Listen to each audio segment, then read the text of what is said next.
Resistance है और वो चाहते हैं कि ये अगर इसको छेड़ा गया तो आग से खेल रहे हैं। अब खैर, अब तो देखिए, छेड़ दिया उन्होंने। महबूबा मुफ्ती ने तो पहले ही बयान दे दिया था, जब पता नहीं था कि क्या होने जा रहा है।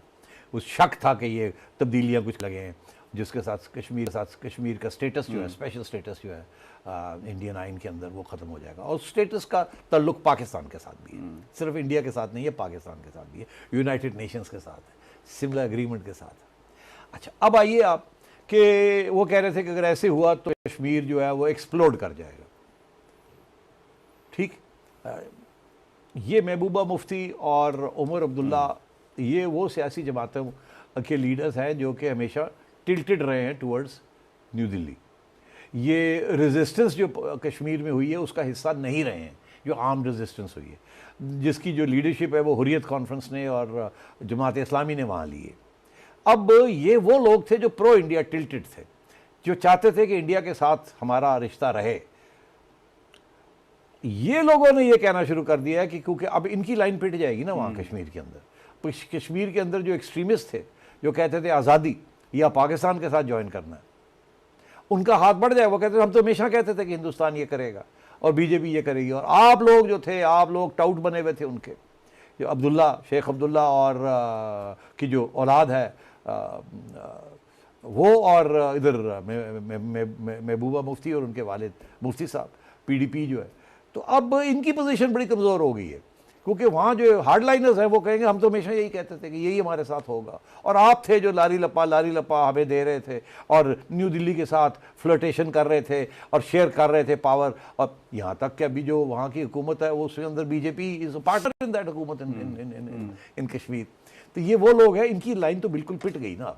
इसलिए अब ये कह रहे हैं कि एक्सप्लोड कर जाएगा, ये हो जाएगा, वो हो जाएगा, बिकॉज इन्हें नज़र आ रहा है इस बात का कि अब हम कहाँ जाएंगे। ये तो ना इधर के रहे ना उधर के रहे, इनको तो न्यू दिल्ली खा गया इनकी सारी पोजीशन। अब रह गए न्यू दिल्ली में हार्डलाइनर्स, फौज और बीजेपी, और इधर रह गए रेजिस्टेंस फाइटर्स। गिलानी साहब ने तो वैसे ही ऐलान कर दिया है कि अब हम पाकिस्तान का हिस्सा बन के रहेंगे, ये हो गया, वो हो गया। वो तो पहले दिन से यही कह रहे हैं जमात इस्लामी कि हार्ड लाइन लेनी चाहिए, सॉफ्ट लाइन लेनी नहीं चाहिए। तो ये मैं कह रहा हूँ वहाँ तो ये तवक्को थी कि यही कहेंगे बेचारे, इनकी तो लाइन पिट गई।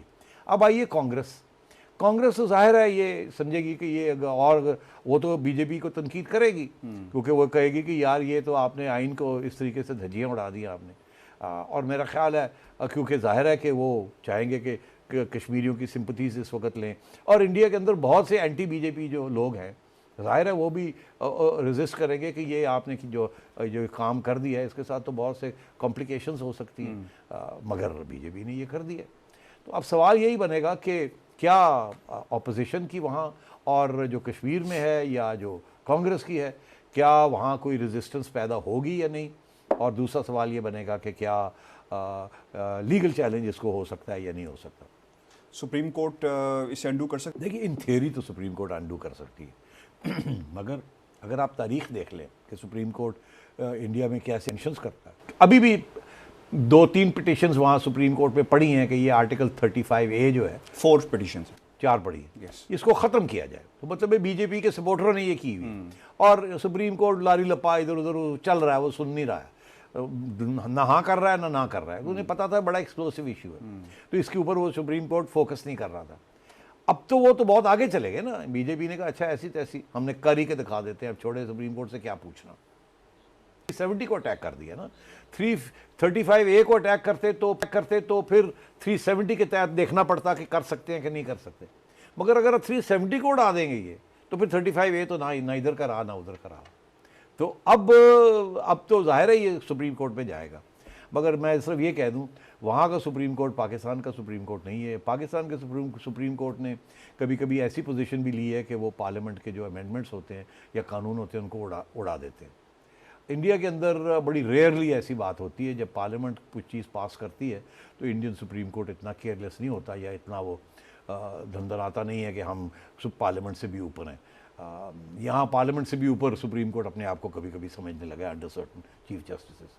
तो अब वहाँ क्या होगा क्या नहीं होगा, मेरा ख्याल है कि क्योंकि बीजेपी है और hard line Indian Hindu nationalism है, मेरा ख्याल है कि वहाँ सुप्रीम कोर्ट कोई साफ़ सुथरी जजमेंट नहीं देगा इसके ऊपर, जिसके साथ इंडिया की जो वो पॉपुलेशन है जो कि बीजेपी के साथ है वो नाराज़ हो जाए। मेरा ख्याल है सुप्रीम कोर्ट इसको steer away from this conflict करेगा और वो समझेगा कि ये पार्लियामेंट का हक है। किस तरीके से इसको डील करता है वो देखने वाली बात है, मगर अगर आप ये समझें कि सुप्रीम कोर्ट से आप तवक्को करें इंडिया के सुप्रीम कोर्ट से कि वो इसको अनडू कर देगा, तो मैं नहीं समझता। अच्छा सेठ साहब, सवालात और भी हैं। लाइन ऑफ कंट्रोल का क्या बनेगा, और जो इंटरनेशनल बॉर्डर में कन्वर्ट होगा कि नहीं होगा, और फिर कौन अदा करेगा, और तहरीक जो है वो चलेंगी इंडिया के अंदर या नहीं, इस पर हम बात करेंगे। नाज़रीन, यहाँ पे वक्त हुआ है ब्रेक का, और ब्रेक के बाद जो है कश्मीर से रिलेटेड मज़ीद सवालात जो हैं हम सेठी साहब के सामने रखेंगे।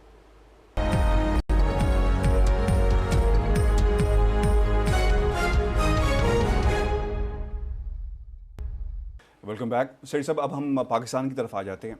एक तो यूनाइटेड नेशन की करारदादें मौजूद हैं पाकिस्तान के हवाले से, इस पर भी हम जानेंगे कि क्या बनेगा उनका, और दूसरा जो है शिमला मुआहिदा, उसका क्या होगा, और फिर लाइन ऑफ कंट्रोल भी है, तो इसको आप इस तरह देखते हैं कि इंटरनेशनल बॉर्डर बनेगा या ये लाइन ऑफ कंट्रोल ही रहेगी? देखिए, ये 3 बड़े अहम सवाल हैं।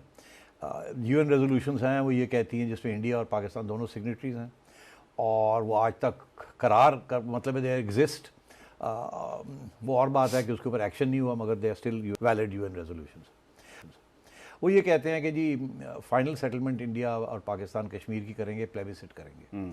प्लेबिसिट से ये फैसला होगा कि क्या वो हिंदुस्तान का हिस्सा बनना चाहते हैं या पाकिस्तान का हिस्सा बनना चाहते हैं। बिल्कुल ठीक। ये प्लेबिसिट होगी, और प्लेबिसिट सिर्फ इंडियन ऑक्यूपाइड कश्मीर में नहीं होगी, आज़ाद कश्मीर में भी होगी, सारे कश्मीर में होगी, गिलगित बल्तिस्तान में भी होगी, क्योंकि वो भी पुराने कश्मीर का हिस्सा था पहले तो UN रेजोल्यूशन। राइट। उनका क्या होगा? अब बड़ी इंटरेस्टिंग बात है, अभी हाल ही में मेरा ख्याल है साल भी नहीं गुजरा अभी, नून लीग की हुकूमत थी और अब्बासी साहब प्राइम मिनिस्टर थे, तो गिलगित बल्तिस्तान को भी पाकिस्तान ने अपना हिस्सा बना लिया। उसका भी स्पेशल स्टेटस ख़त्म करके पाकिस्तान ने उसको जब्त कर दिया। हिंदुस्तान ने उसके ऊपर ऑब्जेक्ट किया था कि आप ये नहीं कर सकते, क्योंकि अभी ये डिस्प्यूटेड टेरिटरी है सर। आज हिंदुस्तान ने जम्मू कश्मीर को जब्त कर लिया, और आप कहेंगे कि ये डिस्प्यूटेड टेरिटरी आप नहीं कर सकते, ठीक, मगर आपने भी कुछ किया, इन्होंने भी कुछ कर लिया। एग्जाम्पल देंगे हमारी फिर? अच्छा, पहली बात कर लिया, तो इसका क्या मतलब है? इसका ये मतलब है कि UN रेजोल्यूशंस, वो प्लेबिसिट वाली जो बात थी वो तो फारग होगी ना। अब UN रेजोल्यूशंस अपनी जगह पे रहेंगी, मगर उनकी कोई अहमियत नहीं होगी। इंडिया ने बिल्कुल ये ऐलान कर दिया कि हमने इसको यूनियन टेरिटरी बना दिया, और इसकी इम्प्लिकेशन ये है, वो ये कहेंगे कि आज़ाद कश्मीर जो है आपका, और जो आपका गिलगित बल्तिस्तान है, वो भी हमारी यूनियन टेरिटरी है। यहाँ से आगे जाएंगे, अब वो कानूनी तौर पे वो ये पोजीशन लेंगे अब, ठीक है। उन्होंने अब UN रेजोल्यूशन को रिजेक्ट कर दिया। दूसरी बात ये कि आप आगे आएँ कि शिमला अग्रीमेंट 3 सफ़े की एग्रीमेंट थी, वो मेरे पास है इस वक्त, मगर मैं आपको बता दूँ उसके लुब्बे लबाब ये था कि जब तक इंडिया और पाकिस्तान के आउटस्टैंडिंग इश्यूज़, ख़ुसूसन कश्मीर, इसका इस तरीके से जिक्र नहीं है, बाद में जिक्र है कि it's an outstanding problem. Main clause में ये है कि जो उनके इस वक्त आउटस्टैंडिंग डिस्प्यूट्स हैं, उनको फोर्स के ज़रिए या किसी इंटरनल मैकेनिज़्म के ज़रिए उसको ख़त्म नहीं किया जाएगा, वो बायलैटरली डिस्कस होंगे और ख़त्म होंगे, और सिचुएशन जो इस वक्त है उसको तब्दील नहीं किया जाएगा। उससे मुराद यही था कि जो कश्मीर के बारे में जो इस वक्त स्टेटस को है, उसको तब्दील नहीं किया जाएगा यूनिलैटरली मीनिंग एक साइड उसको नहीं तब्दील कर सकती। आज क्या हुआ है या कि हिंदुस्तान ने यूनिलैटरली सिचुएशन को तब्दील कर दिया, तो इसका ये मतलब है सिमिलर रेजोल्यूशन भी फारग हिंदुस्तान की तरफ से। तीसरी बात, line of control came into being because of Simla agreement, कि उसकी जो ऑल्टर नहीं कर सकते थे आप उसको। लाइन ऑफ कंट्रोल तो बन गई थी 48 में बनी थी ना, मगर उसके बाद उसको भी तब्दील करने की इजाज़त नहीं थी कि वो लाइन ऑफ कंट्रोल रहेगी as the border until such time कि कश्मीर का इशू रिजॉल्व नहीं होता। जब रिजॉल्व हो जाएगा तो फिर ये जो बॉर्डर है वो फैसला होगा कि बॉर्डर कौन सा। आज उन्होंने इसको जब्त करके लाइन ऑफ कंट्रोल को इंटरनेशनल बॉर्डर बना दिया डिफेक्टो। अपने कायन के मुताबिक उन्होंने लाइन ऑफ कंट्रोल नहीं रही, अब उन्होंने लाइन ऑफ कंट्रोल को इंटरनेशनल बॉर्डर बना दिया। ये बड़ी इंपॉर्टेंट बात है। तो देखिए, अब आपकी तरफ से ये हुआ कि UN रेजोल्यूशंस उन्होंने फारग कर दिए, नहीं मानते, ओवररूल कर दिया, उसको ख़त्म करके उसके आगे चले गए। नंबर 1, नंबर 2 कि आप लाइन ऑफ कंट्रोल को उन्होंने अब कहा कि ये तो इंटरनेशनल बॉर्डर है, ये तो लाइन ऑफ कंट्रोल रही नहीं है, क्योंकि हमने जब्त कर लिया, हमारा हिस्सा हो गया, यूनियन टेरिटरी हो गई। यूनियन टेरिटरी का मतलब है कि आपको इंटरनेशनल बॉर्डर हो गया। तो उन्होंने आपके साथ जो सारी डिस्प्यूट थी ना, उन्होंने दो चीज़ें की हैं। एक, आपके साथ जो डिस्प्यूट थी वो आपको उन्होंने ख़त्म करके कहा डिस्प्यूट है ही नहीं, अब ये तो हमारा हिस्सा था, और उसके लिए हमने आईनी तब्दीली भी कर ली अंदर। दूसरी चीज़ उन्होंने ये की है कि कश्मीरियों को ये कह दिया कि अब आप भूल जाइए आज़ादी और ये वो, आप हमारा, हमने आपको जज कर लिया, आपका कोई स्पेशल स्टेटस नहीं रहा जिसके तहत आप रेजिस्टेंस करते थे और हकूक़ मांगते थे, वो हकूक़ अब रहे कोई नहीं आपके, तो मांगेंगे क्या? हमने अपनी आइन के अंदर इसको जज कर लिया। और इंडिया का जो 90% इंडियन मीडिया है और इंडिया की आवाम है वो इसका खैर मकदम करेगी। तो इसके ऊपर एक नेशनल कंसेंसस भी, या मेजॉरिटेरियन कंसेंसस जैसे आप कह सकते हैं, not national consensus but majoritarian Hindu consensus, because majoritarian Hinduism is on the rise in India. तो मेजॉरिटेरियन हिंदुइज्म का जो कंसेंसस है वो उन्होंने इस्टेब्लिश कर दिया। So this is what has happened. और मैं ये समझता हूँ ये बहुत एक रेडिकल कदम उन्होंने उठाया है। इस बात बहुत से इसकी इम्प्लीकेशंस होंगे inside India also, specially regarding Kashmir.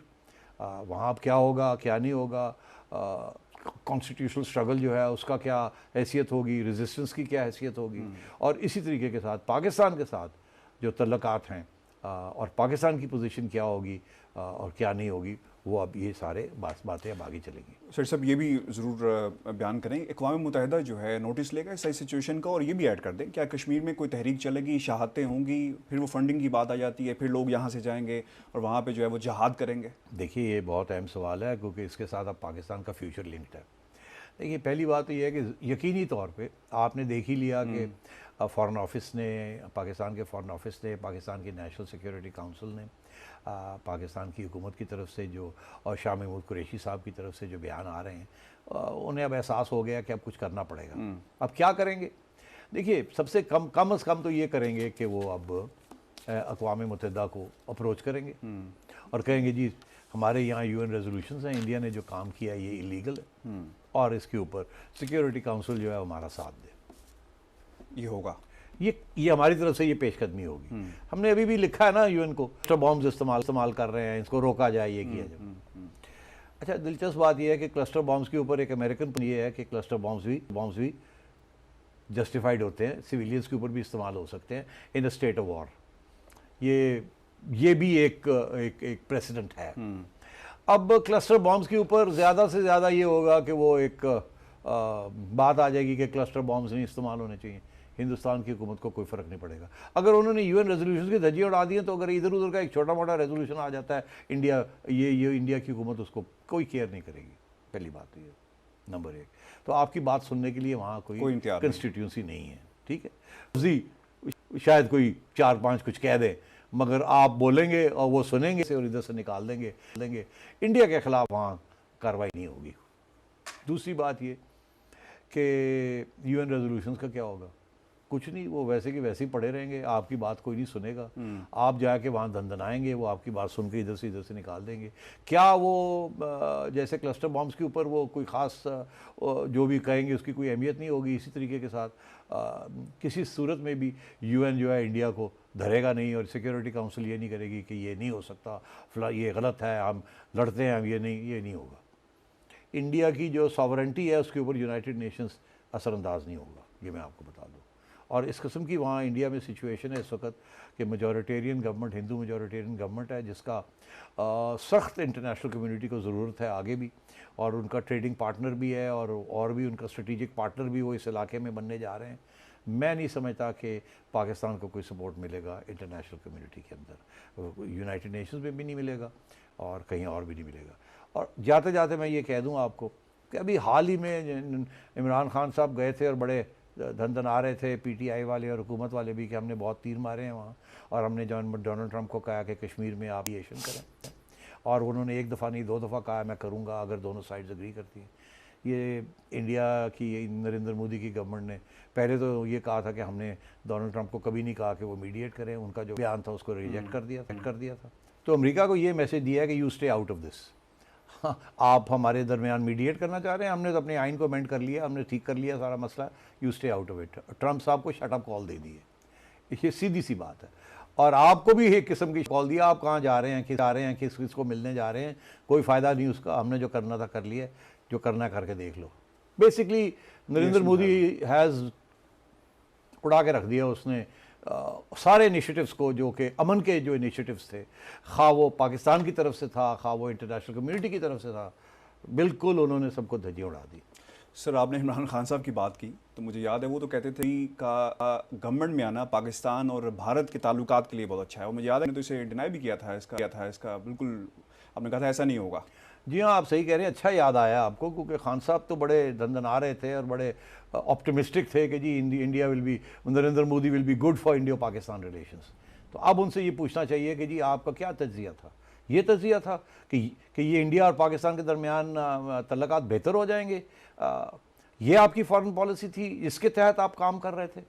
मैंने उसी वक्त ये कहा था जब ये इनकी इलेक्शन हुई थी कि ये बड़े हालात ख़राब हो जाएंगे, ये बेहतर नहीं होंगे। और खान साहब आगे पीछे हो रहे थे नरेंद्र मोदी के, और अपनी तरफ से बयानबाजी कर रहे थे और बड़ी कोशिश कर रहे थे कि किसी तरीके के साथ मुलाकात हो जाए, ये हो जाए, कुछ नए तल्लुकात बेहतर हो जाए, so on and so fourth. मगर इसका मतलब है सारी फॉरेन पॉलिसी की असेसमेंट ही गलत थी।